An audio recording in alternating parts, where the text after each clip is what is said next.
America's Cold War, Chapter 5, The Nuclear Rubicon, Part 6, I think at this point. A farewell address.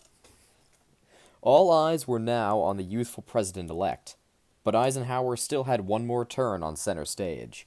3 days before Kennedy's inauguration, he delivered one of the most striking farewell addresses in American history, as notable perhaps as Washington's in 1796. The president had grown alarmed by the relentless pressure on him to expand the military budget and threaten nuclear war, especially during the last years of his administration. He had spent billions on America's nuclear arsenal to ensure beyond any doubt that the Soviet Union would never attack unless it wished to commit national suicide. He had held the line in Southeast Asia, Central America, and elsewhere, working to prevent communist advancement through every manner of covert action and subversion, but always avoiding war. Moreover, he had achieved these objectives without sacrificing the life of a single American soldier. Yet, critics from academia, labor unions, the Democratic Party, arms industries, and what incensed him the most, the uniformed military, continued to demand more spending, more weapons, more confrontation. In an earlier day, this was bad enough. But now in the nuclear age, such belligerence threatened all of civilization. Eisenhower determined that he must speak out. With the help of Malcolm Moos, a former political scientist at Johns Hopkins University, recently appointed as a White House speechwriter, Eisenhower produced a speech that had one central aim: to alert the American people to the dangers of the military-industrial complex, the alliance of interest groups who benefited from endless growth in military spending and endless confrontation overseas. Ralph Williams, another speechwriter, called in to assist with the drafting, noted in an internal memo: "For the first time in history, the United States has a permanent war-based industry. Not only that, but flag and general officers retiring at an early age take positions in a war-based industrial complex, shaping its decisions and guiding the directions of its tremendous thrust." The phenomenon must be confronted, all three men agreed. An early draft discussed a military-industrial congressional complex. Eisenhower, believing it inappropriate to lecture Congress, ordered the legislative reference dropped. The Cold War was a noble and necessary struggle, Eisenhower told the American people on the evening of January 17, 1961. The Soviet Union was a ruthless, hostile adversary whose power and expansionist capability had to be checked. But in the process of pursuing this laudable and essential objective, the United States had created, for the first time in its history, permanent military institutions and a vast industrial sector to supply them.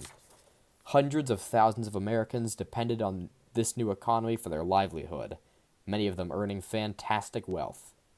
Unless contained, this complex of military and industrial groups would naturally grow larger and larger, manufacturing greater and more outlandish threats in order to justify ever higher defense spending. The very soul of America was at stake. "In the councils of government, we must guard against the acquisition of unwarranted influence, whether sought or unsought, by the military-industrial complex. The potential for the disastrous rise of misplaced power exists and will persist. We must never let the weight of this combination endanger our liberties or democratic processes. We should take nothing for granted.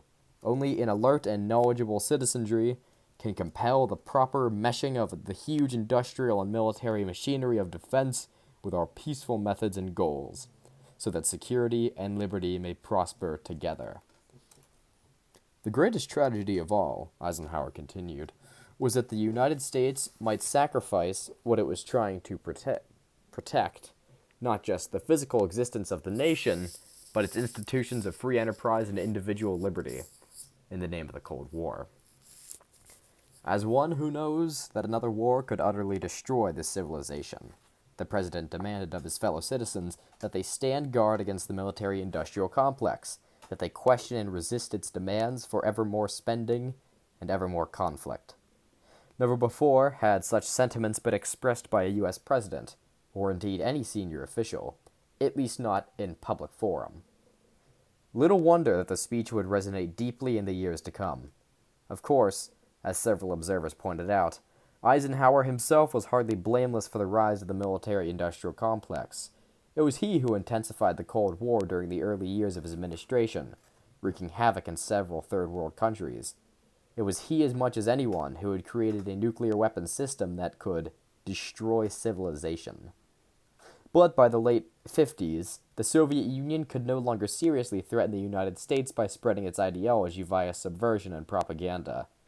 It was steadily losing popular backing, even within its Eastern Bloc. Nor could the Kremlin plausibly consider launching an attack against the United States or its key allies. In a real sense, therefore, American security was now largely assured. Yet Eisenhower had come to the deeply troubling realization that this very fact, security, threatened the power and livelihood of a growing force in U.S. society, a powerful conglomeration of state strategists, industrialists, lawmakers, and Pentagon leaders. It was in the interest of this complex to deny, always and forever, that America had done it all, that America had done all it could do to make itself safe. He determined he must confront it. Presidents can change while in office. As we shall see, another Republican would manage that feat in the 80s. Eisenhower came into power in 53, eager to wage Cold War more aggressively, if also more cheaply. He was hardly unaware of the domestic political gains that could be had by adopting a hard line, and he chose to associate closely with industrial and military leaders. By the end of his first term, however, he was beginning to understand that the nuclear weapons at the foundation of his new strategy threatened to destroy everything that the United States was trying to protect.